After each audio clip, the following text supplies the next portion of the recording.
Olá a todos, um abraço fraterno a cada um de vocês. Eu hoje pretendo refletir sobre a visão do Tao, o taoísmo que antecede até mesmo o Tao Te Ching de Lao Tzu.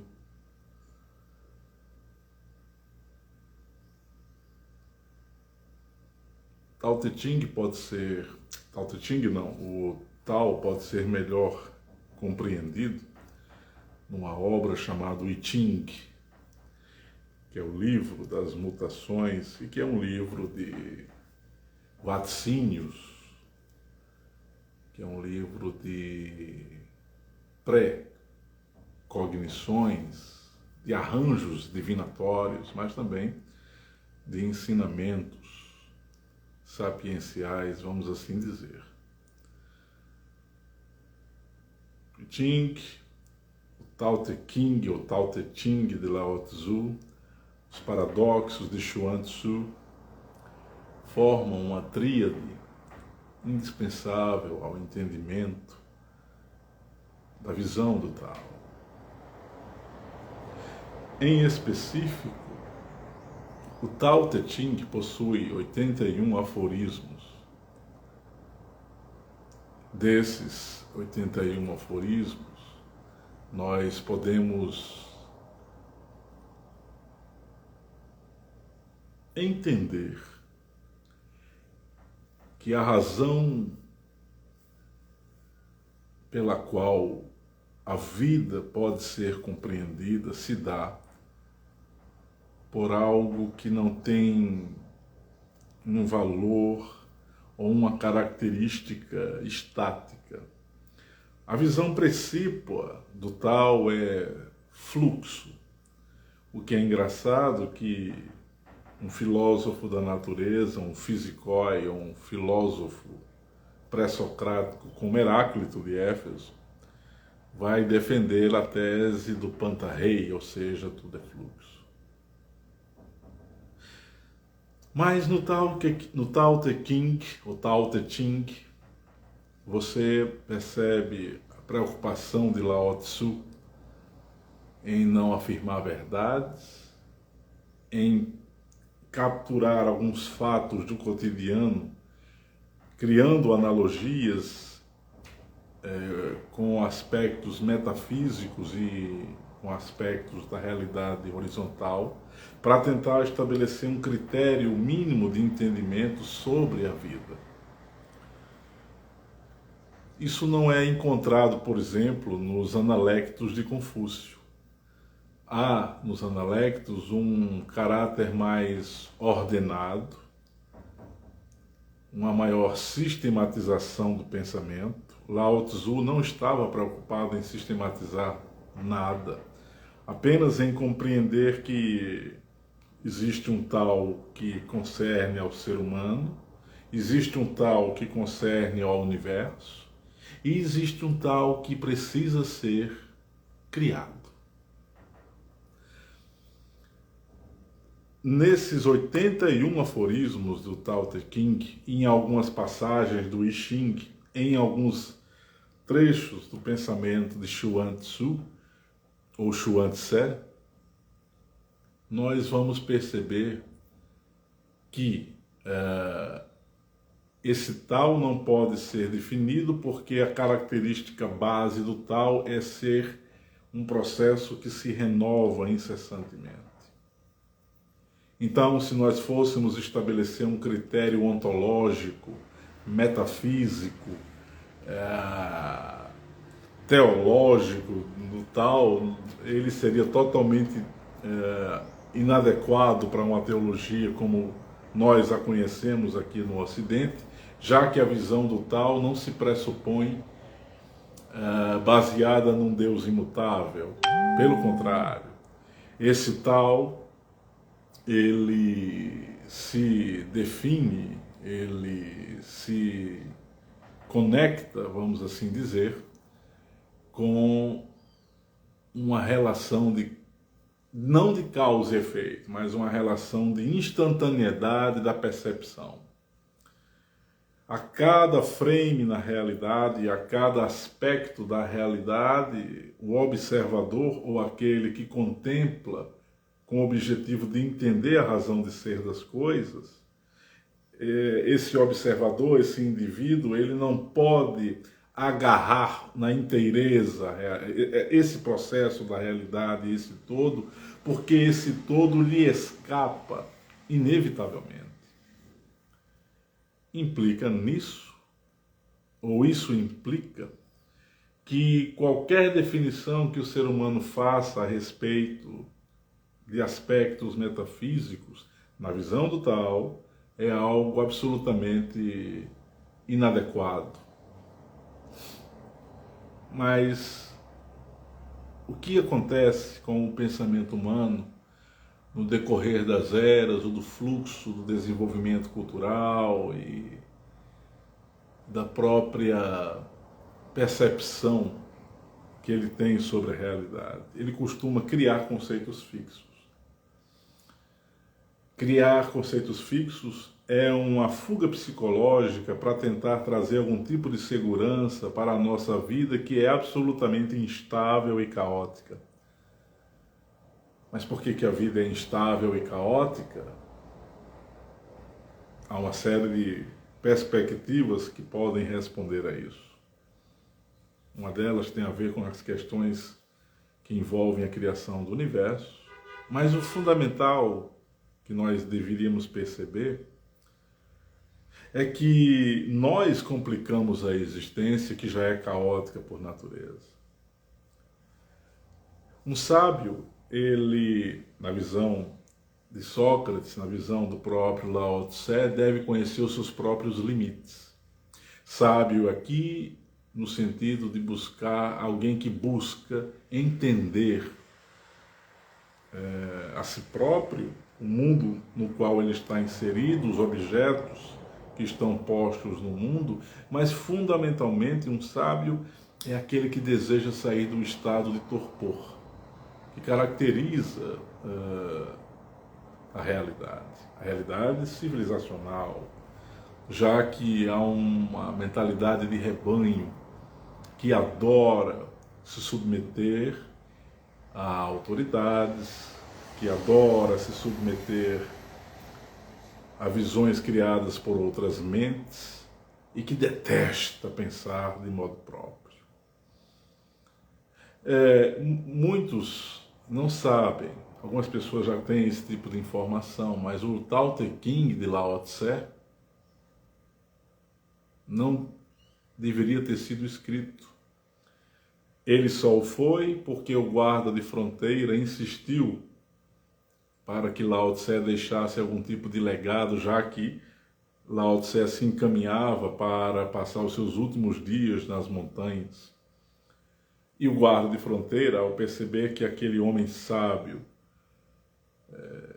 afamado como alguém extremamente lúcido, estava se encaminhando para os seus últimos instantes, ou os seus últimos momentos nas montanhas, implora Lao Tse para que ele deixe algum tipo de texto, alguma escritura que representasse o pensamento que Lao Tzu tinha a respeito da realidade. O que é mais paradoxal e engraçado na percepção do Tao é que ele não pode ser nomeado. É a primeira frase, o primeiro aforismo. E o Tao que pode ser nomeado não é o Tao verdadeiro, porque o Tao precisa ser recriado. E essa ressignificação do Tao implica no uso consciente da energia. Que energia? Nós humanos somos dotados da condição psíquica de desenvolver, através da imaginação, novas faces da realidade, através do uso racional, a compreensão prudente a respeito daquilo que nós vivenciamos, mas também somos capazes de nos utilizarmos da vontade para impor um propósito a nós mesmos, que dê a cada uma das nossas vivências uma razão de ser. Vontade, imaginação e razão são o aspecto essencial da energia que permeia o tal. Mas o tal não pode ser nomeado. Esses aspectos aqui, ainda que possam ser próximos de uma visão a respeito do tal, a respeito da essência das coisas, não é ainda a essência que permeia a razão de ser de tudo que existe. Talvez essa tenha sido a maior contribuição que Lao Tse ou Lao Tzu ofertou ao mundo. Ele se compara a Nietzsche, ele se compara a Sócrates, em não dar definições cabais, em não gerar definições cabais. Como somos uma espécie acostumada a definições, a ter certezas, a criar opiniões sobre tudo, a ignorar a diversidade do pensamento alheio, somos incapazes de entender a profundidade do pensamento de um Lao Tse. Por quê? Porque achamos que a nossa vida já é suficiente, que o tipo de condição existencial que nos caracteriza já é suficiente.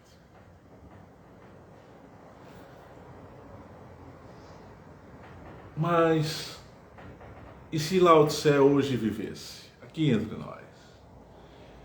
Como ele se comportaria diante da instantaneidade das redes sociais, do mundo virtual, desse mundo tecnologicamente bem posto, mas vazio de consciência espiritual e de desenvolvimento ético? Talvez Lao Tse se revoltasse e entrasse na fila dos Nietzsche, né, se tornasse um Nietzsche.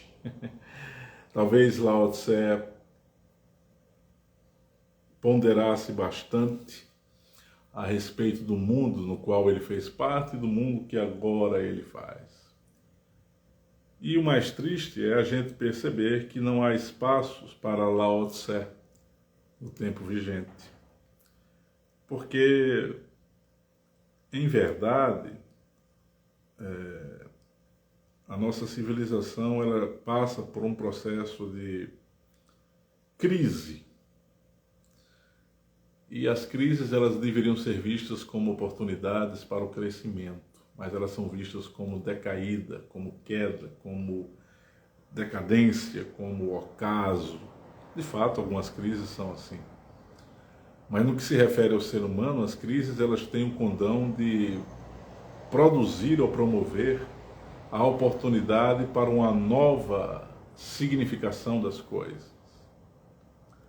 E se o tal, ele promove ou ele propaga uma incessante reformulação do sentido da vida, ou seja, o tal precisa ser recriado a partir da renovação do que conhecemos como vida, então eu poderia afirmar a vocês, sem nenhum tipo de medo em dizer, que o tal talvez seja a maior contribuição filosófica que o mundo já teve.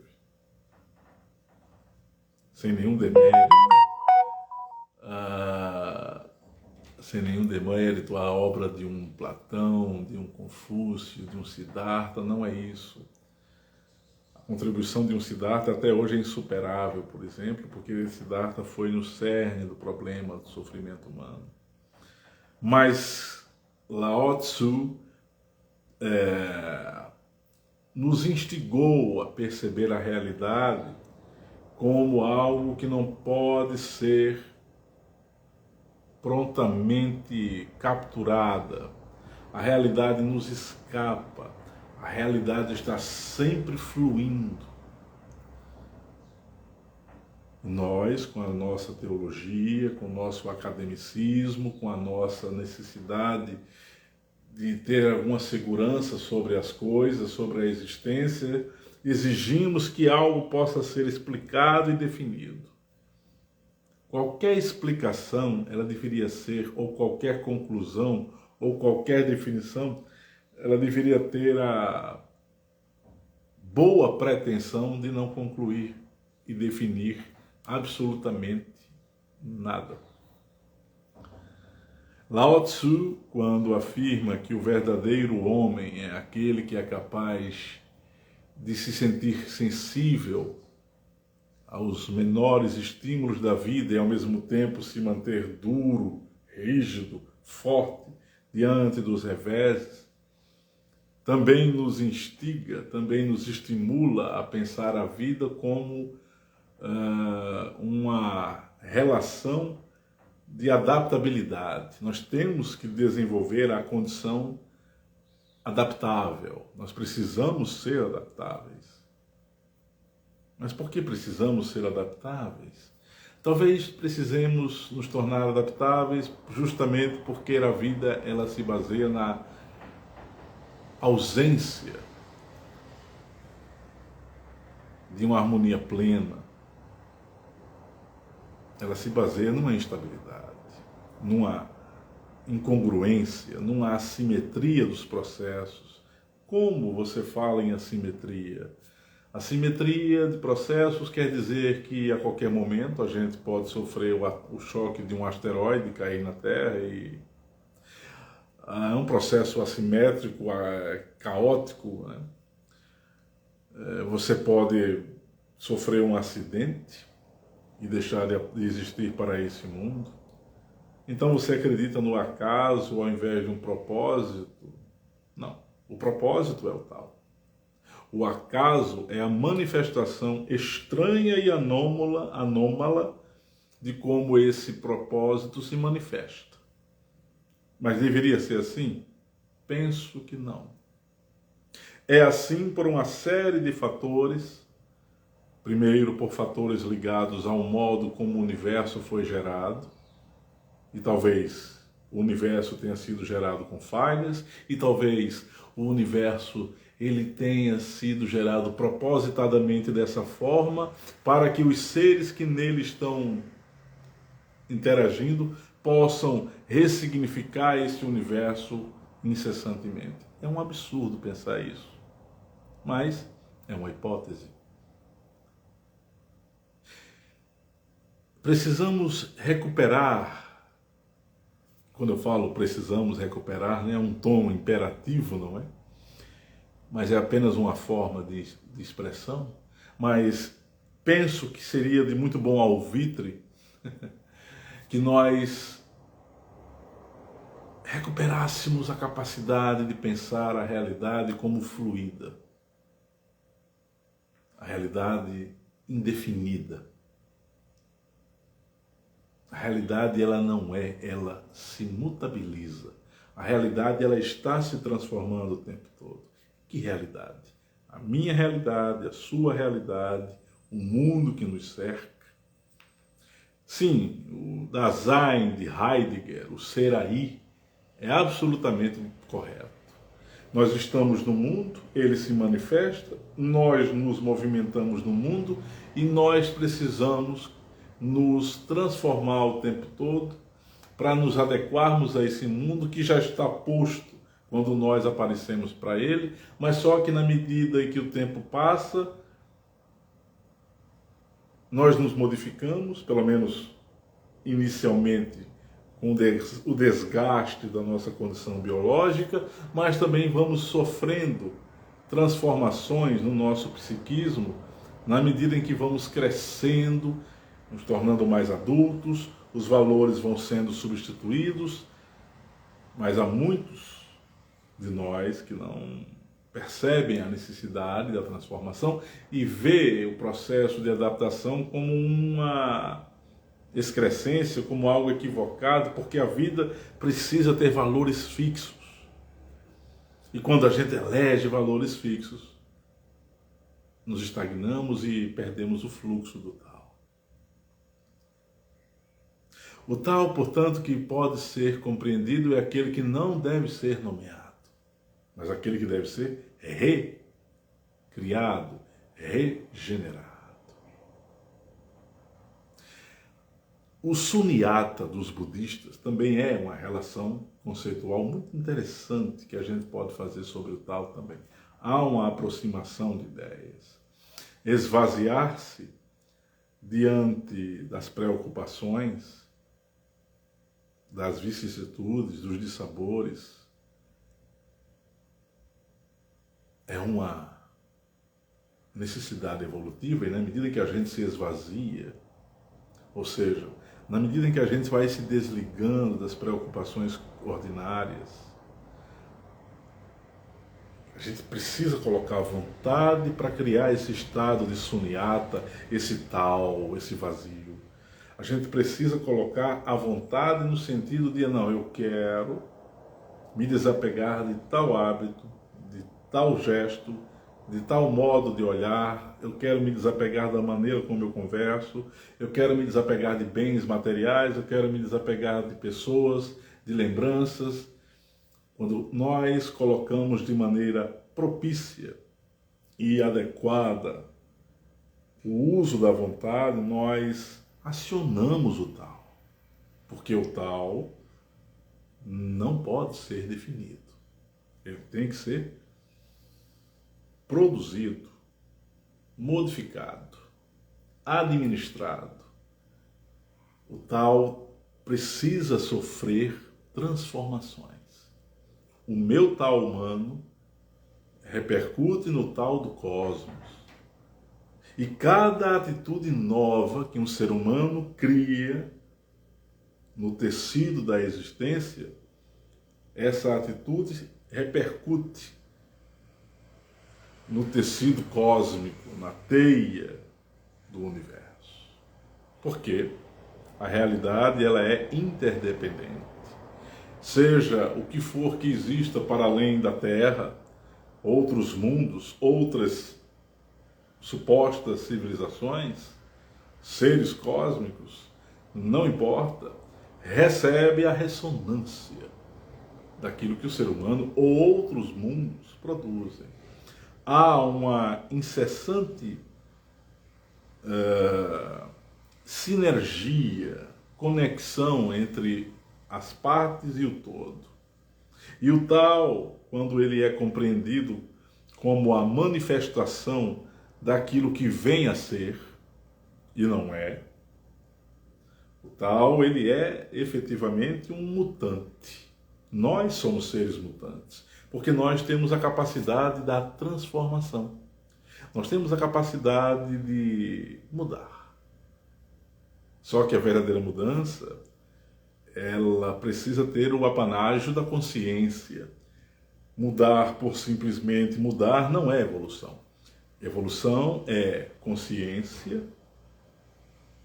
percepção de si e mudança de paradigmas, valores e hábitos. Isso é evolução. O tal é evolutivo, porque o tal produz um novo ser. É um convite a você ser um outro que você não é. Porque o que já foi não pode mais ser readaptado ao presente, a não ser como um elemento de reflexão. Mas o Josian que existiu há 12 horas atrás não pode ser o Josian que está agora aqui falando para vocês. Esse tem que ser um outro Josian. E seguramente daqui a 24 horas, ou a 72 horas, ou a 10 anos, haverá um outro Josian que não será este que está aqui falando para vocês. Então, a compreensão efetiva do tal repousa na compreensão de que nada pode ser definido. Tudo tem que ser reconstruído, reconfigurado. Isso será ad infinitum? Será sempre assim? Teremos que descobrir. Nós somos tão ansiosos que nós não paramos para pensar que o mais importante é o presente a ser vivido. O futuro ele ainda é incerto. O passado já aconteceu e o presente fica esmagado com essa necessidade de saber o que vai acontecer. Ora, o tal está no agora. Se eu reúno minha vontade, minha imaginação e meu contributo racional no presente, com toda a força, com todo o foco possível, eu posso mais ou menos compreender como será esse futuro. É preciso haver consciência, porque o tal exige consciência. E se nós fôssemos definir consciência, e nunca é bom fazer definições realmente, mas a consciência é relacional. Só existe consciência se existir um outro. O eu que observa, o sujeito que observa e aquilo que é observado pelo sujeito, pelo eu. Mas entre o sujeito e o objeto, entre o eu e o mundo, há aquilo que é o pensamento. Então forma uma tríade. O sujeito que observa, o mundo observado e a coisa pensada. Essa coisinha pensada aqui, ela é o tal. Numa perspectiva, todos os três são o tal, porque existe o tal do mundo, o tal do eu e a coisa pensada. Mas a coisa pensada é o molde, é a matéria bruta a ser trabalhada. O pensamento pode ser memória, como diria Krishnamurti, mas é através do pensamento que se renova que nós podemos gerar um novo contributo para a realidade. Pensar de maneira fluida, pensar de um modo desapegado de coisas dogmáticas e fixas, é pensar de verdade. Eu afirmo isso, mas isso, nessas palavras que eu acabei de proferir, há uma certa contradição, porque parece que já estabeleci uma verdade. E aí os orientais fazem de muito bom tom, fazem algo de muito boa prudência em silenciar. E uma das formas de você compreender o tal é pelo silêncio. E o silêncio é quando você mergulha dentro da sua interioridade, longe de pré-julgamentos e de culpa, assim como de altos elogios, e você apenas se auto-observa.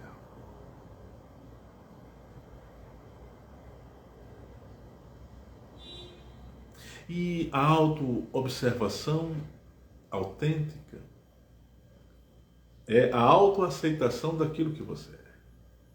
Sem firulas, sem floreios sobre si mesmo, encarar-se com as próprias debilidades e virtudes é autopercepção genuína e autêntica. E autopercepção é acesso ao tal.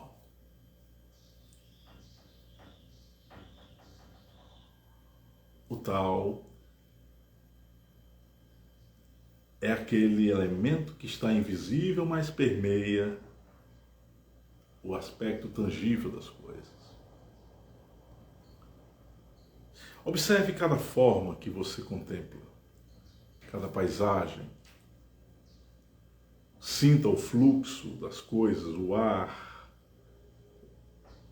o calor, o frio, o modo como você percebe o seu corpo, o modo como está o seu mundo astral, como estão as suas emoções. E nós vamos perceber que tudo está se transformando. nada permanece do mesmo jeito. Isso é o tal. Eu vou repetir o que eu falei há alguns minutos atrás. Talvez a maior contribuição filosófica que nós temos nesses últimos milênios, ao lado da contribuição de um Siddhartha Gautama, ao lado dos ensinamentos morais e éticos de Jesus e de outros, a maior contribuição filosófica é o tal de Lao Tse.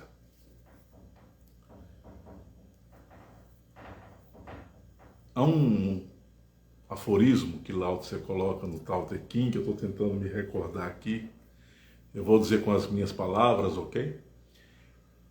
Ele afirma mais ou menos assim: o Tao é como a imensidão das estrelas, mas nunca se deve esquecer que os desertos, os mares, contemplam o próprio Tao. O Tao está na ausência e na plenitude de todas as coisas, e você não pode deixar de encontrá-lo, mas também não pode capturá-lo. É mais ou menos isso.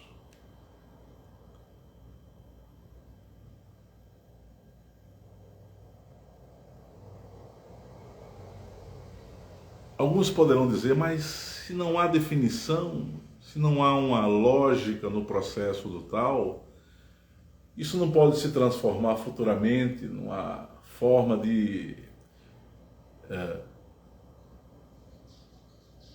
ocultar a essência das coisas, criar uma teologia própria. Ah, não, há os mistérios do Tao, ninguém pode alcançar os mistérios que o Tao reserva. Mas aí é que está. O Tao, ele é objetivo. Ele é objetivo na medida em que você compreende que a realidade posta, visível, e a sua própria realidade oculta, interna, não são passíveis de serem definidas. As palavras, quando nós as utilizamos para tentar entender, elas são sempre elementos de aproximação. É isso que Lao Tse quer dizer, que o Tao não pode ser nomeado. O Tao que for nomeado não é o verdadeiro Tao. Então, não há como criar nenhum tipo de definição burra, imbecil sobre o Tao, como a cristandade fez, o catolicismo, que na verdade roubou ou destruiu o próprio cristianismo, né? Por Constantino, através de Constantino, Concílio de Nicéia em 325, cria todo um cânone, toda uma ortodoxia para falar dos mistérios sagrados, onde se fala, olha, você não pode você não pode fazer perguntas ou questionar os mistérios divinos. No taoísmo, você precisa fazer os questionamentos sempre.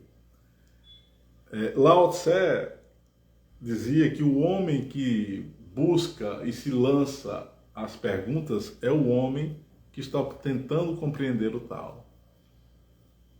As respostas são sempre insuficientes. Portanto, o Tao é essa massa de modelar, é esse elemento de transformação que está dentro e fora de nós. Ele é livre. O Tao é como o voo da águia. O dogma é como o pássaro dentro da gaiola. O Tao não tem um lugar fixo para pousar, ele poderá pousar em qualquer montanha, em qualquer vale, em qualquer local. Mas o pássaro que está ali dentro da gaiola não poderá dar grandes voos, porque está preso, limitado pelos conceitos, pelas opiniões excessivas, pela necessidade de ter uma autoridade que lhe afirme as coisas. ele está asfixiado dentro das suas próprias verdades. Eu penso hoje em dia, eu vou lhes dizer com toda sinceridade, a melhor coisa é o ser humano não ter verdade nenhuma. Não, para que ter verdade? A melhor coisa é o ser humano ficar nu diante das suas próprias opiniões. Por que ter tantas opiniões sobre as coisas? Qual a necessidade de ter tantas opiniões sobre as coisas? Qual a necessidade de criar tantos conceitos, para dar tantas definições, para encher o mundo de tantas coisas, enquanto por dentro o ser humano é podre, é vazio? Enquanto nós fizermos esse tipo de atitude, né, nos enchermos de conceitos e de ideias e nos tornarmos superficiais por dentro, o ser humano vai ser sempre, entre aspas, uma caricatura de si mesmo, vai ser sempre um robô, vai ser sempre uma estrutura psicológica doente. Desculpem-me colocar dessa forma. Portanto, o tal não pode ser nomeado. O verdadeiro tal é aquele que precisa ser criado, regenerado, recontemplado. Recontemplado não existe, mas seria uma nova face na contemplação das coisas, né? É isso que eu hoje lhes trago como foco reflexivo. E aqui eu abraço Miriam, abraço a Olenka Barreira, ao nosso irmão Ricardo e aos outros que eu não estou podendo aqui ver os nomes, né? Eu faço sempre questão de criar uma live assim de surpresa, às vezes não aviso a vocês. Eu acho que é saudável criar esses momentos assim de surpresa, porque a espontaneidade é uma das coisas que a gente parece não dar mais valor, né? Tudo é muito certinho, tudo é muito bem arrumado, tudo é muito bem... A melhor coisa é quando a gente se torna espontâneo, né?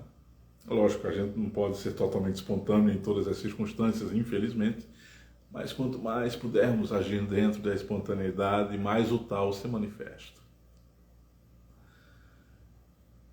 Portanto, eu concluo aqui a minha reflexão sobre o tal. Se vocês quiserem fazer alguma pergunta, a Miriam, a Olen e os demais, o Ricardo, fiquem à vontade. Caso não achem pertinente, eu vou dar por encerrado aqui esse nosso vídeo e espero ter contribuído para uma maior compreensão a respeito do tal de Lao Tse.